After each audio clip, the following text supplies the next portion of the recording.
Good evening and a very warm welcome to everybody who's joined. We at 3 Cubes make a unified effort to make maritime healthcare more proactive by providing medical support 24/7 by qualified doctors and specialists. 3 Cube Reach is a program to provide mental health services 24 into 7 by qualified psychologists and psychiatrists.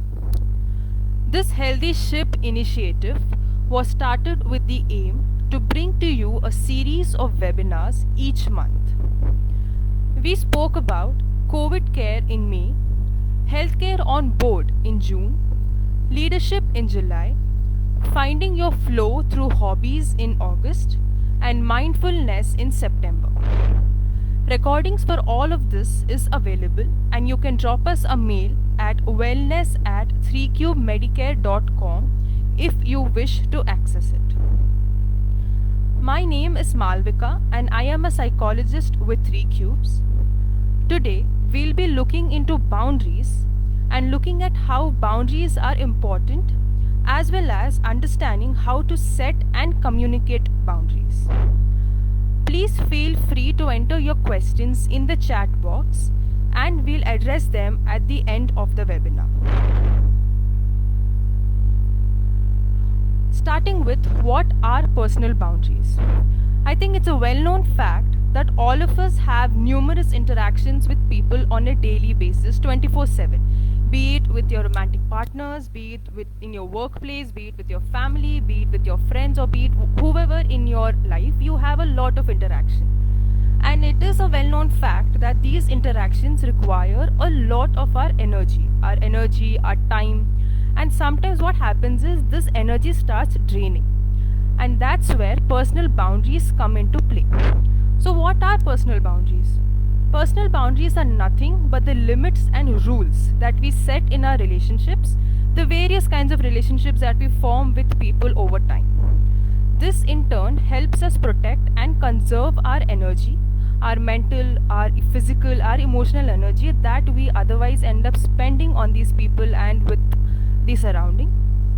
And in simple terms, to make it even easier, it is our ability and our right to say no when we feel it's exhausting all our energy at that particular point of time.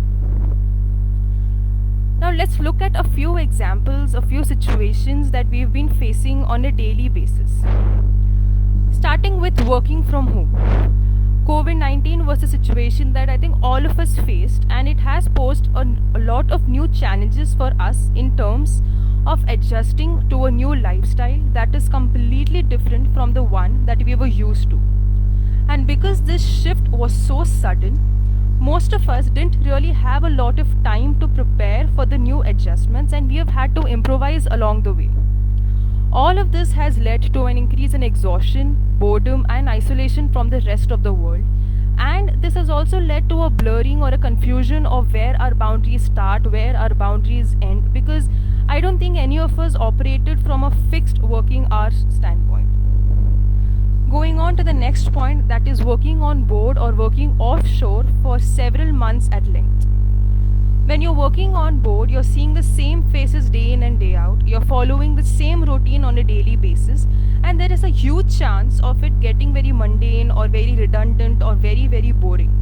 And there is also the probability of various different cultures and different lifestyles that come on board, because you're all coming from different walks of life, from different places in the world. And it may be normalized for some of y'all who have been working for a long time, but for crew members who have joined just recently, this can become quite overwhelming for them. And this can lead to exhaustion, and eventually it might lead to a lot of stress or a lot of burnout. Then moving on to relationships. This could mean relationships that you have with your romantic partners, that with your friends, families, workplace, anywhere which demands your time, your energy, because they may want to meet you, they may want to talk to you, they may want to message you, and sometimes you may feel that you don't really have that headspace or mental space to talk to them, and sometimes you might end up feeling guilty because they want to talk to you, but you're not able to talk to them. So again, boundaries. Then homemakers or housewives or house husbands during COVID. when during the normal time you've had your family members going out for huge periods of time, so people staying at home had some kind of rest during that work hours. But now, since everybody is at home, they have a full family at home 24/7, and thus there's no really a lot of time for them to rest, and they're always doing something or the other at all points of time, and this also leads to exhaustion. And finally, multitasking for people who are working and have a family at home. So there's a common theme of confusion for such people, because as I mentioned previously as well, when does a workday end, when does a workday begin, it gets confusing, and this has become a permanent arrangement for all of us. People staying with family especially may find it difficult to work and not engage in personal family matters. For example, let's look at a case of new parents who have just about got an infant and their first time parent. It might become difficult for them to multitask, or multitask between having a meeting or taking care of that infant, or if they are old parents or in-laws living with the same family, it becomes difficult to constantly tend to their needs and also to juggle work at the same time. And this actually makes it very difficult to detach personal time from work, and this can lead to a deterioration or a decrease in our mental health, in our emotional health, in our physical health, and thus this leads to us becoming more frustrated, stressed, dissatisfied. Family conflicts have increased due to this, and despite knowing that it's not really our fault, we are not doing this deliberately, emotional exhaustion does tend to seep in. And thus all this becomes very important for us to revisit and set boundaries for ourselves and communicate the same to people around us. Now, why exactly are we talking about boundaries? Why exactly is this important? Any relationship, again, requires a great deal of energy, and this energy is not really everlasting. You're not born with an ever-present source of energy that remains same.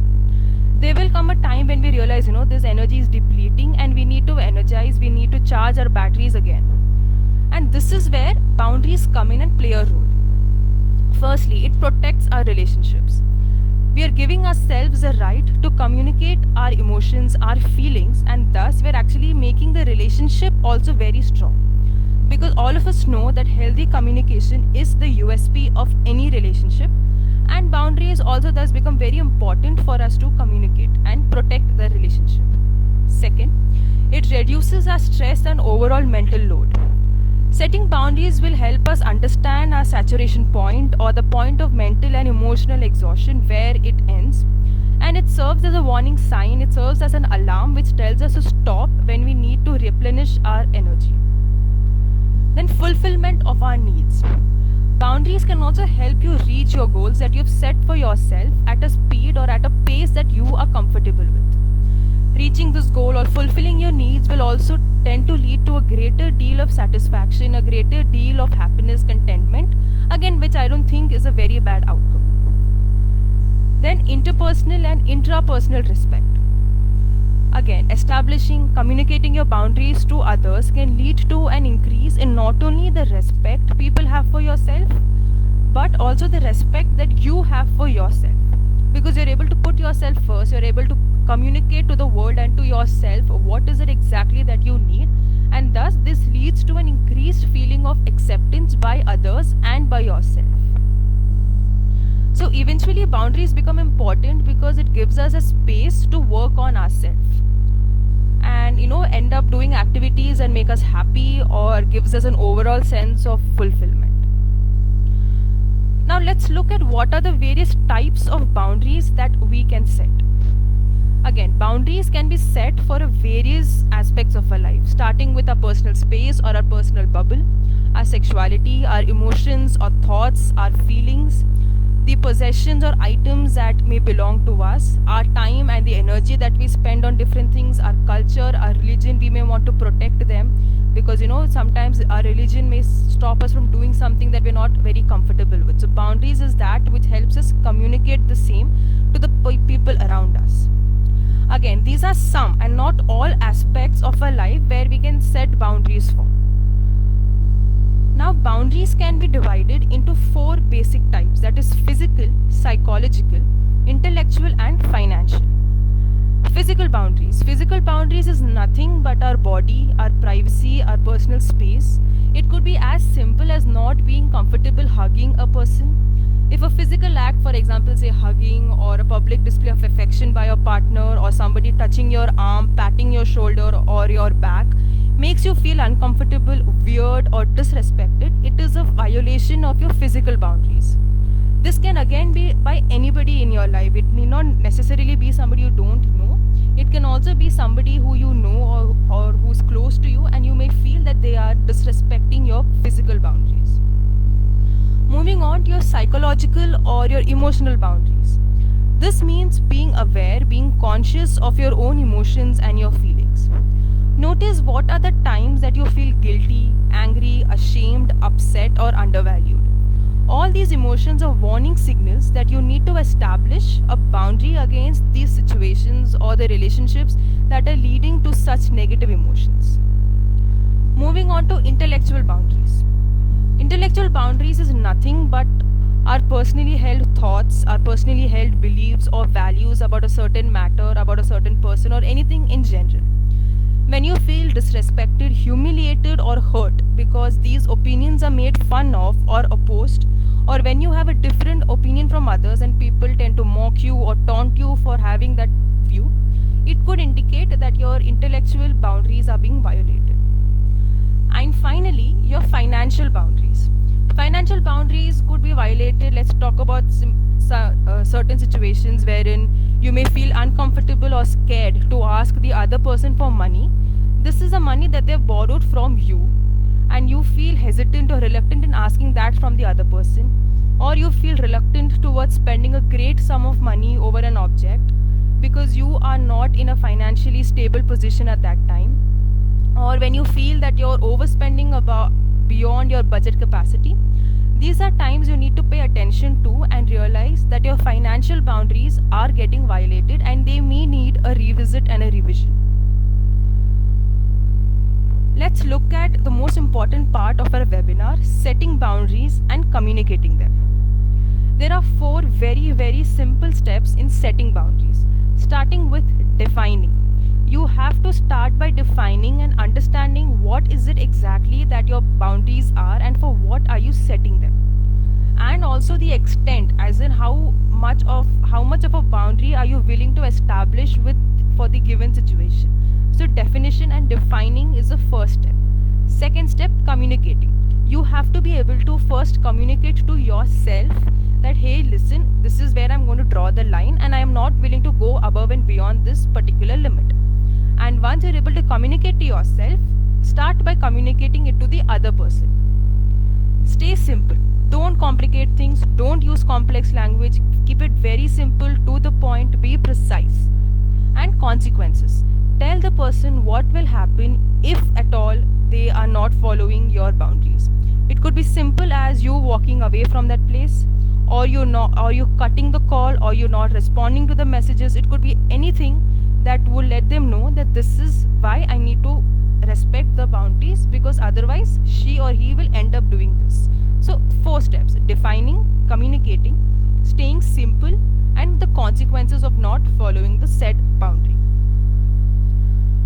Now let's look a little further at communicating them. Now that we know how to set the boundaries, let's look at how do you communicate the boundaries. Start by setting limits. When you're taking on a responsibility or wanting to start on a new project, identify how much you are going to be able to do, or how much are you able to participate in that given conversation. Set limits on how much you are going to be able to do given that time frame, or even during the day. Do not go beyond that set limit. Second, acknowledge what you gain by setting those boundaries. Realize what is it that you're aiming for by setting those boundaries. Acknowledge the same. This allows you to remain focused, remain committed even when things are not going your way. This could be as simple as getting a peaceful day or getting to do what you love at the end of the day because you're not overspending your energy. Anything simple that you gain by acknowledging and communicating your boundaries. Define your priorities. Determine what is it that you need, why do you need it, and what you want, etc. So make a checklist of what your priorities are and follow that. Then communicate directly clearly and often. Make sure that you're telling people about your boundaries clearly, precisely, and as accurately as you can. The more you elaborate, the easier and quicker it is for the other person to understand, and the quicker it is for them to start respecting them. Then, pay attention to your needs. Pay close attention to how you are feeling at any point of time. Are you feeling uncomfortable? Are you resentful? Are you upset? Are you overwhelmed? Or are you feeling relaxed? Are you feeling comfortable? Are you okay with how things are going? And these are the signs or the warning signals that you need to pay attention to when you are engaging in any conversation or any activity. Start with small adjustment. Again, as I said, keep it simple. Don't complicate stuff.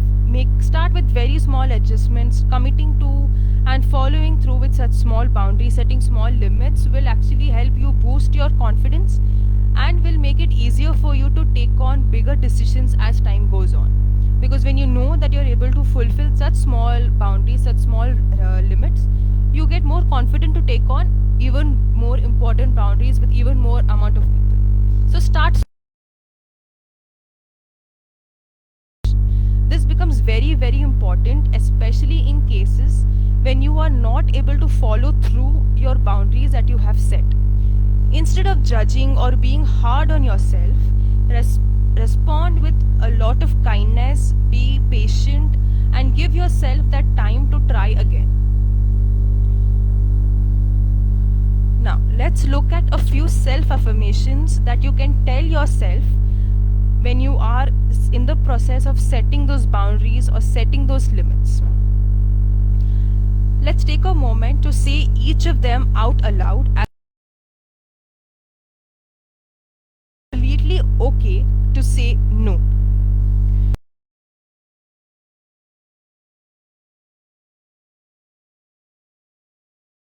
Everybody has to agree with me. Fourth, I will not tolerate lies, deception, or manipulative behavior. 5. I have a right to my own emotions and feelings. 6.